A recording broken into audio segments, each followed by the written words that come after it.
Oh, sorry guys. Hey, so this one is another video session. I promised in class we're going to do this since we don't have enough time to go through all the examples. In the class we went through the two intercepts form, three intercepts form, and we haven't really go through the general forms, which this is a way of the general form. So you can see in the question, normally this type of question will ask you to do factorizing and then sketch the graph. If the question is telling you to sketch graph, over here, like sketch the graph, then basically, there are three things. Actually, not even three things, like two, mostly like two things in this case, because we are not really doing quadratics anymore. So for sketching graphs, firstly, you need to know the trend. Either the graph is going from like generally positive or generally negative. And then you need to know where is all the intersects. So the x intersects, the y intersects with the x-axis and y-axis. So then just be really careful with, if I'm trying to find the x intercepts, then like I remind you guys this one so much in class, and I really expect everyone to remember it. Really expect that, okay? So x-intercept means our y value equals to 0. And if I want to find the y-intercept, then that basically means x equals to 0. And as long as we know that, then everything will be quite easy from here. The problem is, if we have a general form, it is actually very hard to get x-intercepts. Y-intercept wouldn't be that hard, because for this case, you can basically just let x equals to 0 and we can find the y-intercepts directly. So if we want to do that, we can definitely do it first. So let's find y-intercept and make x equals to 0. Then we just substitute x equals to 0 back into the form over here, the function we have. Then you have 2 times 0 to the power of 3 plus 0 to the power of 2 minus 13 times 0 plus 6. And then basically here 0, here 0, here 0 plus 6. So that means your y-intercept very easily will be 0 and then 6. So then you have your first intercepts already. And then continue with that one. My problem is actually the x-intercepts, because we know we need to use y value equals to 0. But then in this case, it's very hard for me to do any factorizing, since that's still in all the general forms. We have the leading term, which is x cubic, and then we have quadratic, we have linear, we have constant. It is really impossible for us to find the x-intercept in this way. What we need to do firstly is we need to find this one we need to make this one back into the x-intercept form. So the x-intercept form. Now how can we do that? Remember, we have what they call the factors theorem, or the rational factors theorem, either way you call it. So we need to use the factors theorem. And how to use the factors theorem, guys? How do we use the factors theorem? So you need to use like the factors of your constant over the factor of your leading coefficient. So what is my constant? First, let's find constant. What does it mean, constant, boys and girls? Constant, it is the number that doesn't really have any variable in it. So then you can see we have term 2x cubic, and then x squared and 13x, and eventually only one term that doesn't have x in it, that is 6. So that's why our constant in this case, number 6. And then we need to find the leading coefficient.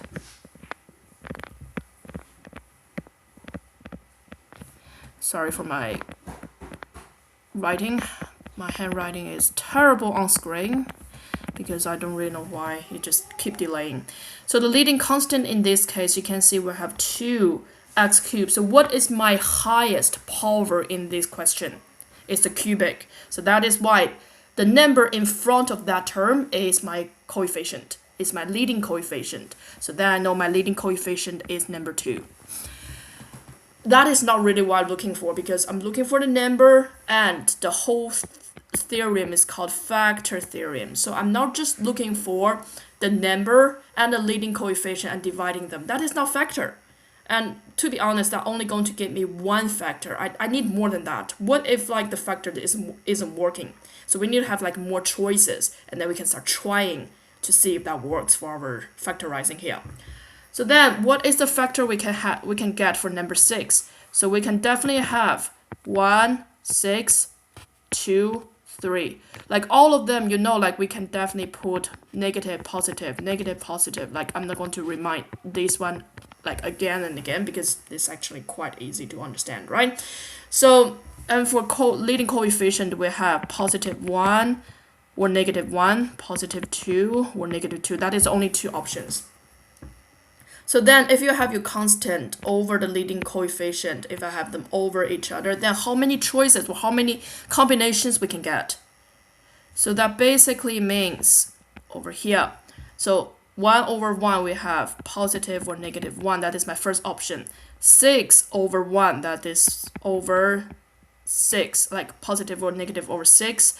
And then 2 over 1, then we have positive negative 2, and then positive negative 3. So then we deal with all this term, like this one, we'll finish all dividing. Then we continue with negative 1, positive 1 over 2. So then we can have several more different ways to do that. So we can have positive negative 1 over 2. And then 6 over 2, then they come back to 3, so we don't need to write that one again. 2 over 2 gives me positive or negative 1, so we don't need to do that. And then lastly, we have 3 over 2. So I'm going to put all the fractions in one part. So 3 over 2, so then we have 3 over 2 over here. Then like we said before, like we don't really want to start trying with the fractions because things you cannot use calculators. If you can use CAS calculators, guys, we do not really need to do any of these calculations. You can just basically put everything, like it factorizing for you or solving it for you, then everything's solved. But the problem now is we cannot really use calculator. We need to minimize the steps of calculation. So that is why we don't really want to have the fractions to start with, because then the whole calculation can be even harder. So that is why we want to try with the full numbers, or with the whole numbers, like with the whole numbers. But do we want to start with negative 1, positive 1? The problem is like if we substitute this one in, remember when we have like 0 before, we got number 6. If we substitute 1 back into this equation, it's going to give me very similar example, like similar results. It wouldn't really give me 2 of the zeros. So that is why we possibly, most of the time, we skip it. Or you can just very quickly substitute that one in to see whether you can get like a negative, like a number 0. But in my case, I can see here we got 2, here we got 1, here we got negative 13, we got 6. All these numbers together definitely not going to give me 0. For negative 1 will be very, very similar cases because then will be negative 2, 1, positive 13, and 6. And none of them going to give me 0. So that is why I'm going to skip these 2 factors here. And do I want to start with negative 6, positive 6? Again, because the calculation problem, we don't really want to start with large numbers because eventually our number going to be really huge and we cannot really try that if we made a small mistake. So let's see what is the second smallest number we have here. And again, we don't want to try negative because negative sometimes can confuse you. Remember, for this trial and errors, or errors and trials, like I cannot even remember what is the proper name of that. You want to start with something that is easy for us to calculate. Easy enough. So if negative is confusing us, we don't start with negative, we start with positive. So then we start trying with x equals to positive 2. And then let's substitute, I should use, I need to move a little bit because we don't have enough space. So I actually need to copy down the questions. Should be all right. So we substitute x equals to 2 back into my equation. Then we have 2 times 2 to the power 3 plus 2 squared minus 13 times 2 plus 6. If I can get a 0, that means this is one of my x-intercept, because then I got y equals to 0. If I have the y-x-intercept, that means I already found one of the factor. So what can we do is, let's continue figuring this one out. Sorry guys, I need to move this one a little bit. So then this one equals to what? So 2 times 2 to the power of 3. that will be 2 to the power of 3 is 8, and 2 times 8 is 16, plus 4, take away 36, plus 6. And eventually, what answer do I get? So that will be, no thank you. Sorry, I made a mistake, guys. I made a mistake. If I'm in your classroom, that means you definitely going to get a chocolate. Sorry here. And I don't really want to record it again, so just ignore it, please. So it's 13 times 2, I made a mistake, is 26, plus 6. And then eventually you can see 16 plus 4 plus 6, 26, take away 6 gives me 0. So that basically tells me x equals to 2 is my intercept. So we can actually write it out. One of the intercepts already here. So x-intercept is, we have 2, 0. But that is not the only intercept. Okay, that is not the only x-intercept. We need to continue. So if we find one of the x-intercept, that basically means we find one of the factor. What does it mean factor? It means I need to put x back into the linear form. So the linear form means I have x-intercept with 2 and 0. And the linear form means I need to have a linear function. When I substitute x equals to 2 into that function, I get 0. So what linear function that would be? Obviously, that will be x minus 2. Okay, so that is one of my factor. That is a factor. And then we're going to continue with the division. So long division method. Unfortunately, we cannot use the expansion method because we have so many terms. I actually need to go back to copy down that. I don't really know what to do with this one. It's actually very hard for me to. Yeah. Okay. So then you can see your factorizing. The one we need to factorizing is x 2x cubed plus x squared negative 13x then plus 6.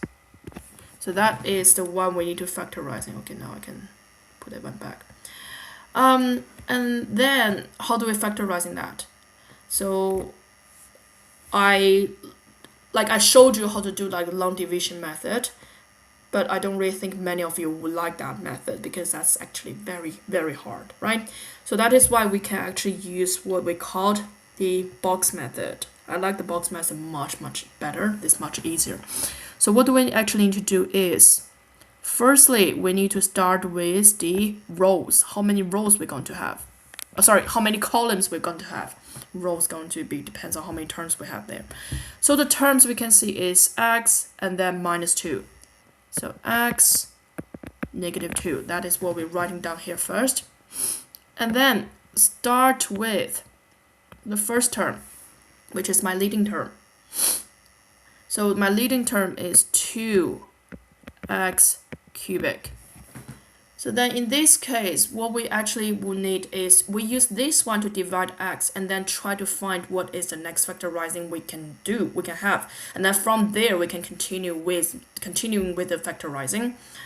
So we can see 2x cubed divided by x. Then that means we have x cubed divided by one of the x. So then we canceling one of the x because that is the common factor. Then that means on top, we'll have 2x squared. Okay, and then we use this one, the one we figure it out, times 2 negative 2.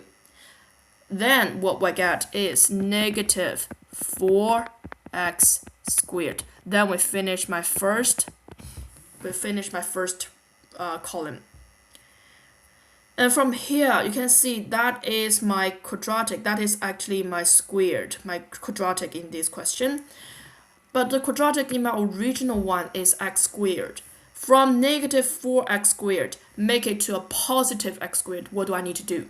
How much do I need to, what is the difference in between these two terms? Then we can actually make from this one to the x squared. Now what do I need to add on?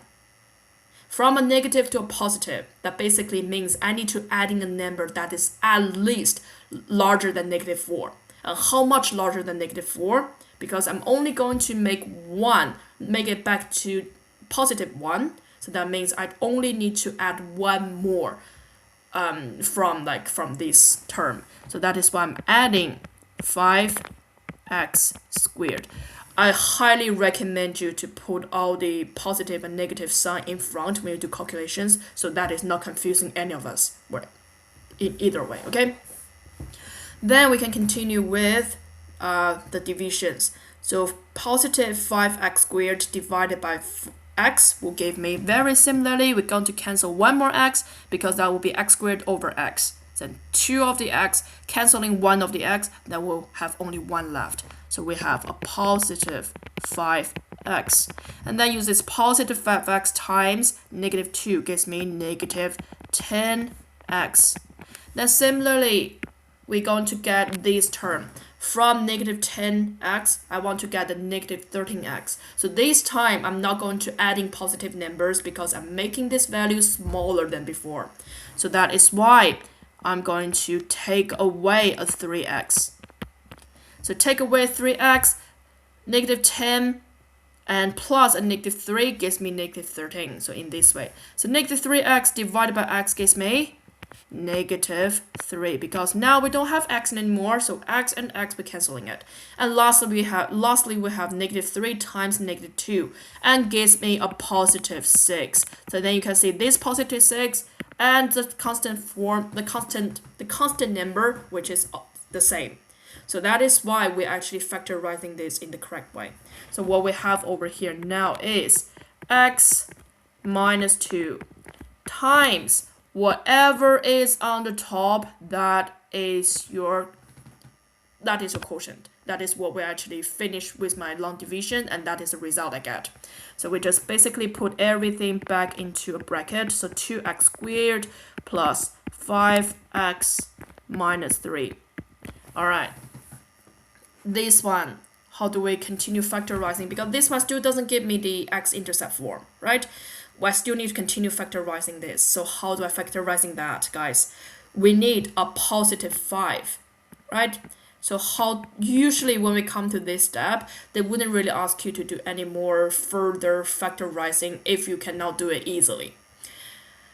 So what we need to do is we need to find a factor. So remember this one is from the quadratic. So we're going to put this one into 2 different parts. So we have 2x times x. And then we have a negative 3 over here. So then we have 2 of the ways. Either negative 3 times 1 or 3 times negative 1. That is the only 2 ways we can make a negative 3 out. There's no other ways, to be honest.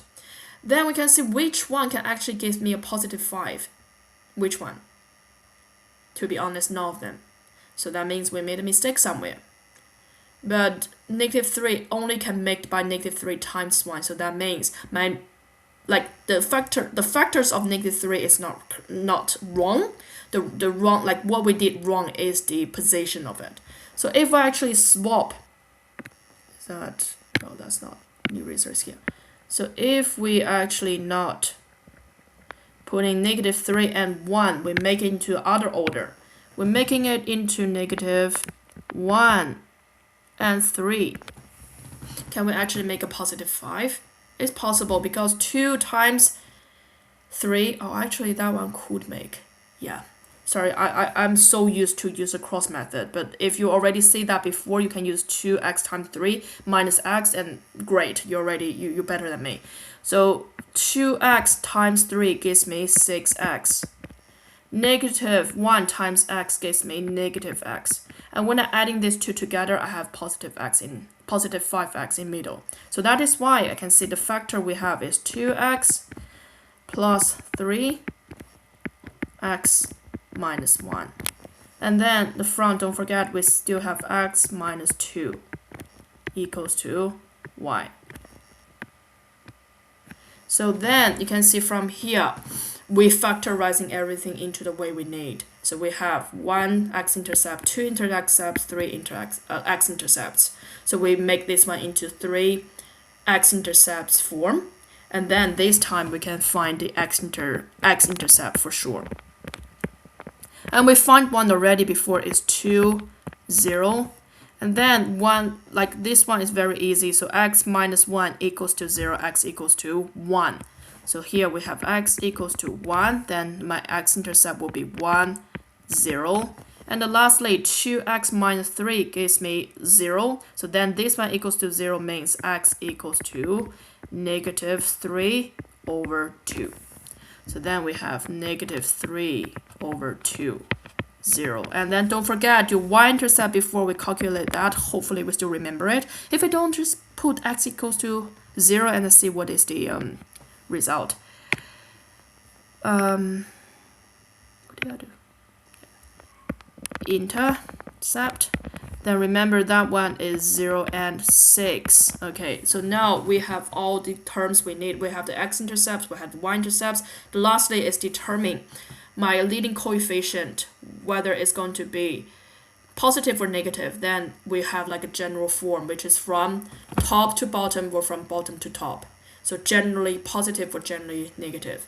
We can see the leading term we have over here is a number 2. And number 2 is a number that is greater than 0. It's a positive number. So that means your long-term behavior is positive. Long-term behavior is positive. What does it mean positive? That means your graph is from bottom to top. It's from bottom to top. Then you can see we can just very quickly draw one. And here we go. And then positive 6, we can make it here. And then we have number 1. Is that number 1? Yes, number 1. Number 2. 1, 2. And then we have negative 2 over 3, that which is negative 1.5. So if my number negative 2 is here, then negative 1.5, negative 2 over 3. 3 over 2 is here. Guys, you don't need to worry too much about like whether it's accurate or not really accurate. The question is just want you to sketch a graph. It doesn't really ask you to analyzing the graph or anything. So as long as we give a general graph, good enough. All right. So you can see it's from the bottom to top because it's generally positive. So that means my graph is crossing. And remember, because we have 1, 2, 3 intercepts, we don't have that touch and cut. Touch and cut is only happening when we have 2 intercepts, which means we have squared inside after I finish the factorizing. So in this case, we have 3 cut. So that means my graph is going through this point. So that is why we have from here. And then don't forget you need to cross the y-intercept, go across the second x-intercept, and go across the third x-intercept. And that's it. That is a graph. So hopefully I explained everything, guys. Hopefully I explained this one really well.